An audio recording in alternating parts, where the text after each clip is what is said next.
नमस्कार, स्वागत है आपका इंडिया वॉइस पर। मैं हूं आपके साथ स्वीटी दीक्षित। बुलेटिन की शुरुआत करेंगे बड़ी खबर के साथ। श्री कृष्ण जन्मभूमि और शाही ईदगाह मस्जिद का मामले में कोर्ट का आया फैसला। एडीजे 6 कोर्ट का फैसला आया है। कोर्ट का फैसला शाही ईदगाह के पक्ष में आया है। ईदगाह के पक्षकार तनवीर अहमद के पक्ष में ये फैसला आया है। बड़ी जानकारी दे रहे हैं कि 15 तारीख को इस मामले में सुनवाई हो चुकी थी और 15 तारीख को दोनों पक्षों ने अपना फैसला रखा था, जिसके बाद से दोनों पक्षों ने अपनी बात रखी थी, जिसके बाद से 20 तारीख को अगली सुनवाई होनी थी, लेकिन कोर्ट बिजी था, इस वजह से आज सुनवाई हुई और सुनवाई के बाद आखिरकार फैसला आ गया है। तनवीर अहमद के पक्ष में ये फैसला आया है। बता दें, एडीजे 6 कोर्ट का ये फैसला आया है। जानकारी दे दें कि परिसर में कोर्ट कमिश्नर की नियुक्ति के लिए फैसला किया गया था और जिसके चलते ये याचिका दायर की गई थी। अब तनवीर अहमद के पक्ष में फैसला आया है।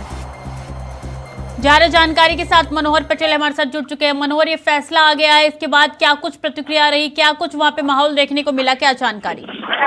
जी बिल्कुल, देखिए प्रीति जी, मैं आपको बता दूंगा जो कि एडीजे 6 ने अपना फैसला सुनाया, जिसमें कि दोबारा जो कि महेंद्र प्रताप की याचिका पर आदेश सुनाते हुए कहा है कि इस मामले को लेकर के लोअर कोर्ट में ही सुनवाई होनी है। मैं आपको बता दूं कि यह फैसला मुस्लिम पक्ष की ओर दिया गया है, जिसमें रूल 711 सीपीसी की धारा को लेकर यह फैसला सुनाया गया और कोर्ट ने यह कहा है कि पहले मुस्लिम पक्ष को सुना जाए लोअर कोर्ट में, जिसको लेकर के अब जो कि महेंद्र प्रताप पक्ष है, जो कि हिंदूवादी पक्षकार है, अब आगे की वह रणनीति तैयार करेंगे और आगे हाई कोर्ट या फिर लोअर कोर्ट जाने का फैसला लेंगे। आपको बता दूंगा इस फैसले का मुस्लिम पक्ष ने स्वागत किया है और पहले जो कि आदेश दिया है कि पहले कोर्ट हमें सुनेगी, उसके बाद बादीगर को सुनेगी। जी, अगर बात की जाए हिंदू पक्ष का, तो उनका क्या कुछ कहना था इस फैसले के बाद से, क्या प्रतिक्रिया उनकी आई? जी बिल्कुल, देखिए अगर महेंद्र प्रताप की ओर की अगर बात की जाए तो कहीं ना कहीं महेंद्र प्रताप ने कहा है कि इस फाइल का अवलोकन करने के बाद भी आगे का हम निर्णय लेंगे कि हमें हाई कोर्ट जाने का विकल्प है या फिर लोअर कोर्ट में ही हमें जाना पड़े। इसको लेकर के अभी उनकी तरफ से जवाब आना बाकी है। कहीं ना कहीं जिस तरह से कोर्ट ने मुस्लिम पक्ष की ओर आदेश दिया है, उसे लेकर के कहीं ना कहीं मुस्लिम पक्ष की ओर जिस तरीके से आदेश दिया है खुशी की लहर है और इस फैसले का मुस्लिम पक्ष ने स्वागत किया है और पहले मुस्लिम पक्ष को ही सुना जाएगा। जी प्रीति जी, अगर बात की जाए तो देखिए एडीजे 6 कोर्ट ने फैसला सुनाया है, तो आगे की रणनीति हिंदू पक्ष की क्या रहने वाली है? क्या वो आगे चल के क्या कुछ करने का फैसला ले सकते हैं? क्या जानकारी है इसको लेकर? जी बिल्कुल, जैसा कि मैंने पहले भी बताया, कहीं ना कहीं जो हिंदूवादी संगठन के जो पक्षकार हैं उनकी ओर से, महेंद्र प्रताप की ओर से यह कहा गया कि फाइल को हम पहले अवलोकन करेंगे, उसके बाद में आगे का निर्णय लेंगे कि हमें हाईकोर्ट जाना है या फिर लोअर कोर्ट में ही अपना पक्ष हम रखेंगे, जिसको लेकर के अभी भी उनकी तरफ से निर्णय आना बाकी है। लेकिन कोर्ट ने अपना फैसला सुना दिया और इस कोर्ट ने इस मामले को वहां से खारिज कर दिया, लोअर कोर्ट के लिए सुनने के लिए आदेश दिए। जी, मैं आपसे जानना चाहूंगी कि आखिर ये पूरी प्रक्रिया थी क्या, जिसको लेकर कोर्ट में गए थे हिंदू और मुस्लिम पक्ष? डिटेल में जानकारी दीजिए हमारे दर्शकों को। जी बिल्कुल, जैसा कि सिविल जज सीनियर डिवीजन ने आदेश दिया था कि पहले 711 रूल्स को लेकर के मुस्लिम पक्ष को सुना जाएगा, जिसको लेकर के एडीजे 6 के यहाँ पर हिंदूवादी पक्षकार महेंद्र प्रताप की ओर से रिवीजन दाखिल किया गया था, जिस पर लगातार कोर्ट डे बाई डे सुनवाई कर रहा था, जिस पर आज कोर्ट ने अपना फैसला दिया है। मुस्लिम पक्ष की ओर से 711 का हवाला दिया गया था। वहीं अगर बात करें तो हिंदूवादी पक्षकार महेंद्र प्रताप की ओर से कोर्ट कमिश्नर नियुक्त कर सर्वे कराने की मांग कोर्ट के सामने रखी गई थी, जिस पर लगातार रिवीजन पर सुनवाई चल रही थी, लेकिन कोर्ट ने अपना फैसला सुना दिया और इस मामले को खारिज कर दिया, लोअर कोर्ट के लिए आदेश दिए। जी, इस फैसले के बाद से मथुरा में क्या कुछ माहौल देखने को मिल रहा है? क्या वहाँ पे सुरक्षा भी कड़ी कर दी गई है शाही ईदगाह के बाहर? क्या जानकारी है इसको लेकर? जी बिल्कुल, सुरक्षा की दृष्टि से अगर बात की जाए तो कहीं ना कहीं पहले से ही जो कोई शाही ईदगाह मस्जिद और श्री कृष्ण जन्म स्थान की जो सुरक्षा बेहद कड़ी है, जिसको लेकर के पुलिस प्रशासन कोई भी कोताही नहीं बरतना चाहता है। लेकिन चूंकि मामला संवेदनशील है, इस पर लगातार जो कि पुलिस के आला अफसर भी लगातार निगाह बनाए रखते हैं कि किसी तरह की हर गतिविधियों में निपटने के लिए पुख्ता इंतजाम कर रखे हैं पहले से ही। जी प्रीति जी बिल्कुल, बहुत बहुत धन्यवाद आपका तमाम जानकारियों के लिए, तमाम जानकारी हमारे तक पहुंचाने के लिए। आगे बढ़ेंगे। राहुल गांधी ने संसद की सदस्यता गंवाने के बाद शनिवार को कांग्रेस मुख्यालय में प्रेस कॉन्फ्रेंस की। इस दौरान उन्होंने बीजेपी सरकार पर जमकर हमला बोला। उन्होंने मोदी अडानी के रिश्तों पर सवाल पूछे। उन्होंने कहा कि देश में लोकतंत्र पर हमला हो रहा है। इसके अलावा उन्होंने संसद में अपनी स्पीच हटाने पर भी बात की। कांग्रेस नेता राहुल गांधी को मोदी सरनेम केस में 2 साल की सजा सुनाने के बाद शुक्रवार को स्पीकर ओम बिरला ने उनकी संसद सदस्यता रद्द कर दी। उन्होंने सूरत सेशन कोर्ट में दोषी करार दिया है। हालांकि अभी उनके पास ऊपर की अदालत में अपील करने का विकल्प है। इधर राहुल के खिलाफ इस एक्शन पर कांग्रेस ने कहा है कि भारतीय लोकतंत्र की स्थिति के बारे में दुनिया को एक बहुत ही खराब संकेत भेजा जा रहा है। पार्लियामेंट हाउस में प्रूफ देके, जो मीडिया रिपोर्ट से मैंने निकाला, अदानी जी और नरेंद्र मोदी जी के रिश्ते के बारे में डिटेल में बोला। रिश्ता नया नहीं है, रिश्ता पुराना है। जब नरेंद्र मोदी जी गुजरात के सीएम बने थे तब से रिश्ता है और उसके बहुत सारे पब्लिक प्रूफ्स हैं। मैंने आप सब से काफी बार बोला है कि हिंदुस्तान में लोकतंत्र पर आक्रमण हो रहा है और इसका हमको हर रोज नए नए उदाहरण मिल रहे हैं। सवाल मैंने एक ही पूछा था,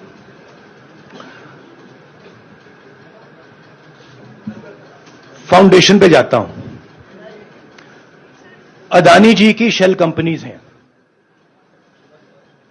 अदानी जी की शेल कंपनीज हैं, उसमें 20,000 करोड़ रुपया किसी ने इन्वेस्ट किया। अदानी जी का पैसा नहीं है, अदानी जी का इंफ्रास्ट्रक्चर बिजनेस है, पैसा किसी और का है। सवाल यह है, ये जो 20,000 करोड़ रुपए हैं ये किसके हैं? मंत्रियों ने पार्लियामेंट में झूठ बोला कि मैंने विदेशी ताकतों से मदद मांगी। मैंने ऐसी कोई बात नहीं की है। मैंने स्पीकर सर से कहा, स्पीकर सर ये कानून है, ये रूल है। इन्होंने झूठा आरोप लगाया है। मुझे आप बोलने क्यों नहीं दे रहे हैं?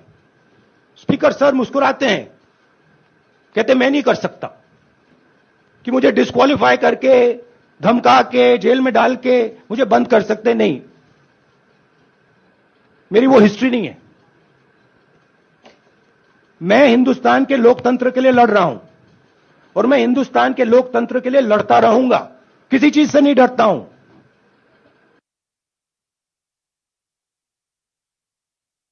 को संबोधित कर रहे हैं।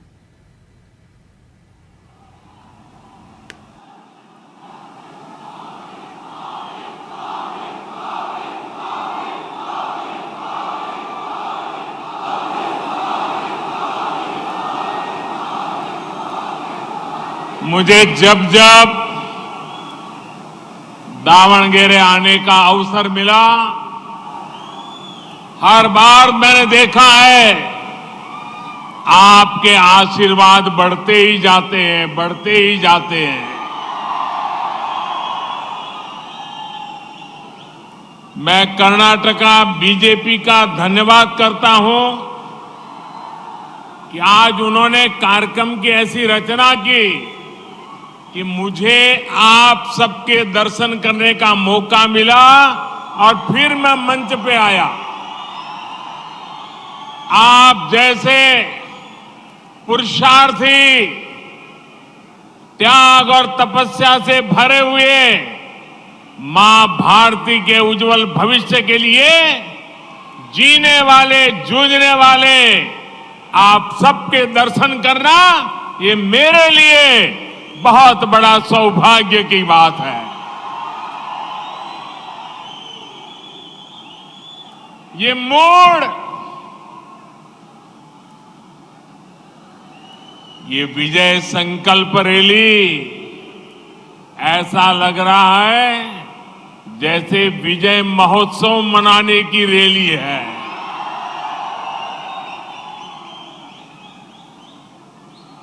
और आज देखिए सुखद संयोग,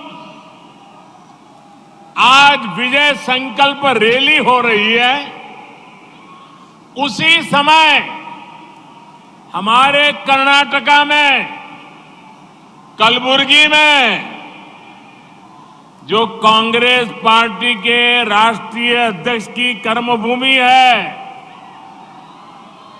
आज वहां मेयर डिप्टी मेयर का चुनाव था और कलबुर्गी में भारतीय जनता पार्टी के मेयर डिप्टी मेयर जीत गए। कांग्रेस पार्टी के राष्ट्रीय अध्यक्ष के घर में भाजपा का विजय डंका बज गया। ये एक प्रकार से विजय संकल्प रैली का शुभ संकेत है कि विजय यात्रा आरंभ हो चुकी है।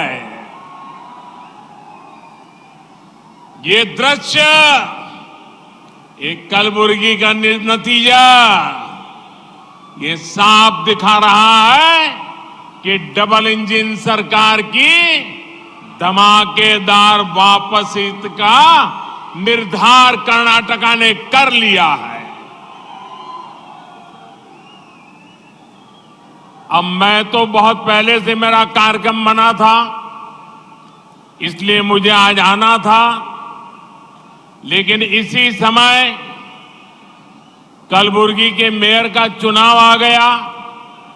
कल जरूर कांग्रेस के हमारे साथी बयान देंगे कि मोदी आया था, जरूर कुछ किया होगा, इसलिए कलबुर्गी में कांग्रेस पार्टी के राष्ट्रीय अध्यक्ष के घर में ही उनको मुंह की खानी पड़ी।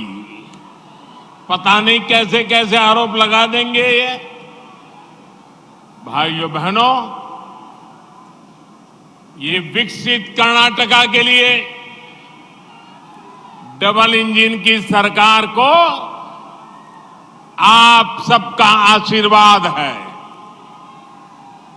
साथियों, मैं श्री हरिहरेश्वर ताई भुवनेश्वरी और इस क्षेत्र के सभी पवित्र मठों को आदरपूर्वक नमन करता हूं।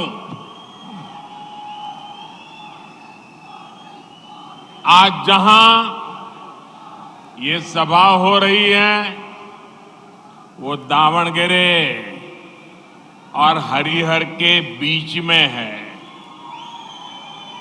मां तुंगभद्रा का आशीर्वाद क्षेत्र इस क्षेत्र को है। हरिहरेश्वर मंदिर के रूप में यहां हरि और हरा का समन्वय होता है। ऐसे स्थान पर कर्नाटका भाजपा की 4 विजय संकल्प यात्राओं का आज महासंगम हो रहा है। और हमारे यहां कहा जाता है, जब कोई यात्रा करके आता है, उसके दर्शन करते हैं तो आपको भी उसका पुण्य मिलता है।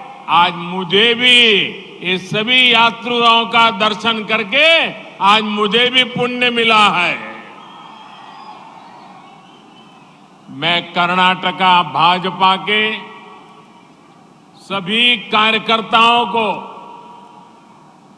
इन सफल यात्राओं के लिए हृदय से बहुत बहुत बधाई देता हूं। और मैं लगातार इसकी जानकारी लेता रहता था।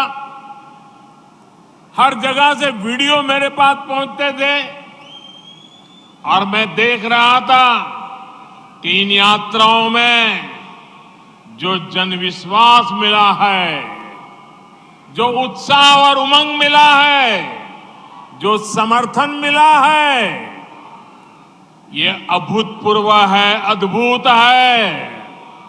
लेकिन अब हमारी जिम्मेवारी शुरू होती है। पूरी करोगे? ये जिम्मेवारी पूरी करोगे? दोनों हाथ ऊपर करके बताइए, जिम्मेवारी पूरी करोगे? पक्का करोगे? ये यात्राओं में और आज इस महासंगम में ये जो उत्साह, उमंग, जन समर्थन मिला है, इसको अब हमें आने वाले 3 महीने कड़ी मेहनत करके हर बूथ पर पहुंचाना है। पहुंचाओगे? पहुंचाओगे? हर बूथ में जाओगे? हर बूथ में उत्साह पहुंचाओगे? हर बूथ में एक नई शक्ति, नई ऊर्जा भर दोगे? हर बूथ जीतने का संकल्प कर लोगे? जरा जोर से बताइए, हर बूथ को जीतने का संकल्प कर लोगे? शाबाश। साथियों, आज यहां इतने सारे समर्पित साथियों को देखकर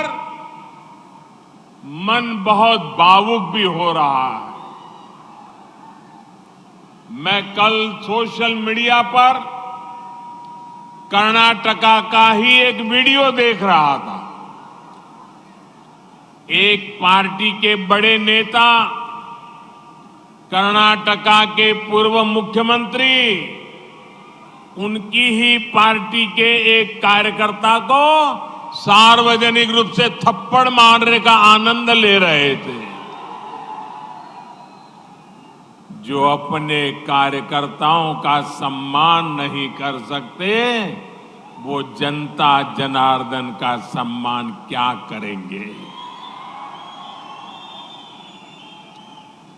मुझे गर्व है कि भाजपा में कोई छोटा नहीं है, कोई बड़ा नहीं है। हम सभी कार्यकर्ता बिल्कुल बराबर बराबर है।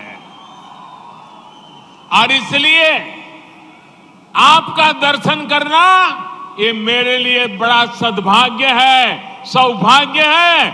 ऐसा भाव मेरे मन में आता है। कर्नाटका भाजपा का हर एक कार्यकर्ता मेरे लिए मेरा एक मजबूत साथी है। कर्नाटक का हर कार्यकर्ता मेरा परम मित्र है। कर्नाटका का हर कार्यकर्ता मेरा सहोदर है। भाइयों और बहनों, भारतीय राजनीति में लंबे समय तक आरोपों की, आक्षेपों की राजनीति चली है। बीते वर्षों में भाजपा ने इस गंदी राजनीति को बदला है।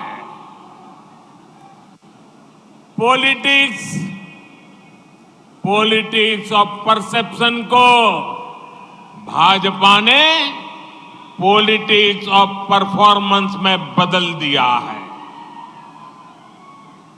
इस बात की गवाही इस साल के शुरुआती 3 महीने में भी दे रहे हैं। अभी मैं बेंगलुरु से व्हाइट फील्ड मेट्रो लाइन का उद्घाटन करके आ रहा हूं।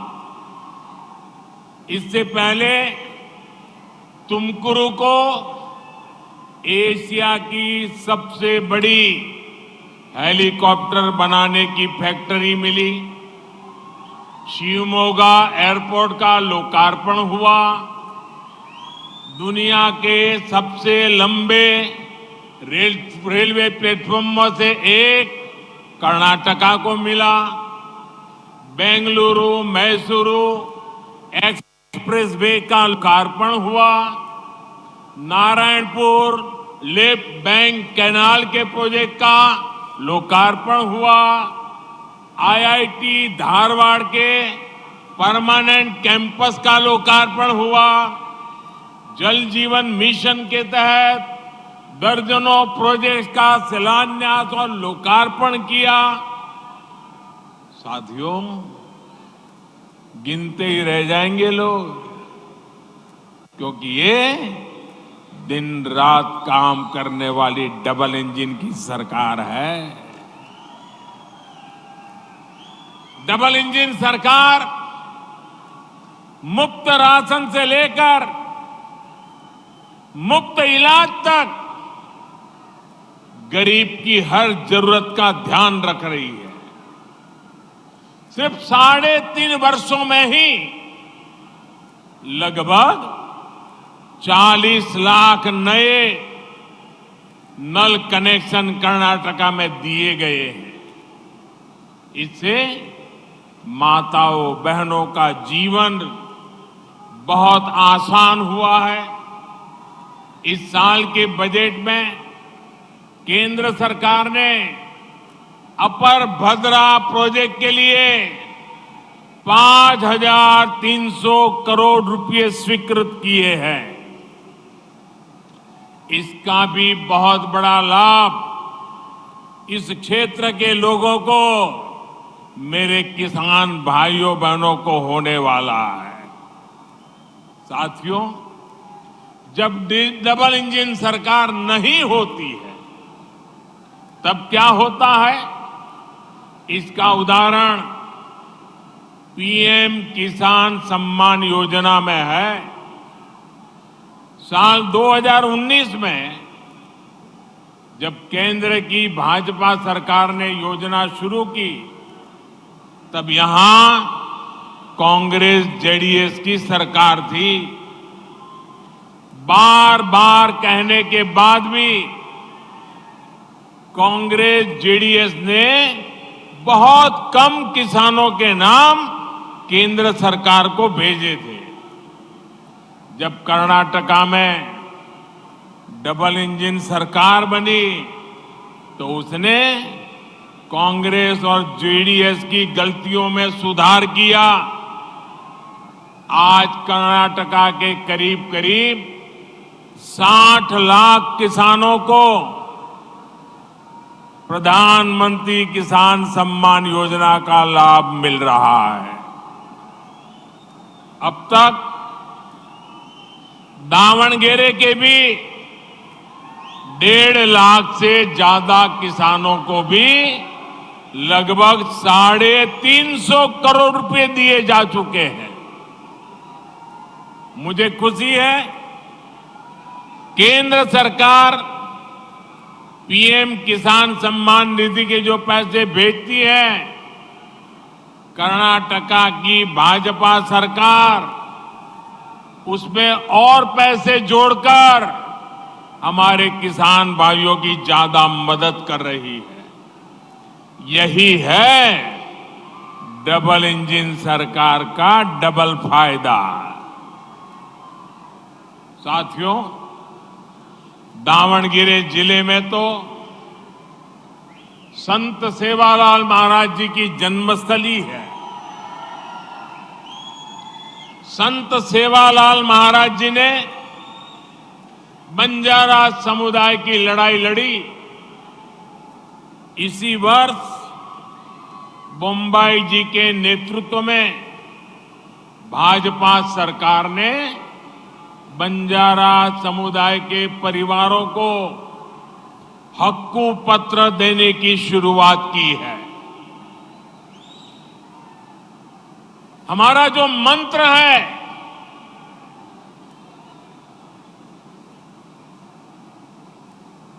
दलित हो, आदिवासी हो, वनवासी हो, महिलाएं हो, बुजुर्ग हो, जो वंचित है, उन वंचितों को वरीयता, वंचितों को प्राथमिकता, ये हमारे हर कदम में नजर आती है। ये हमारे संकल्प को दिखाता है।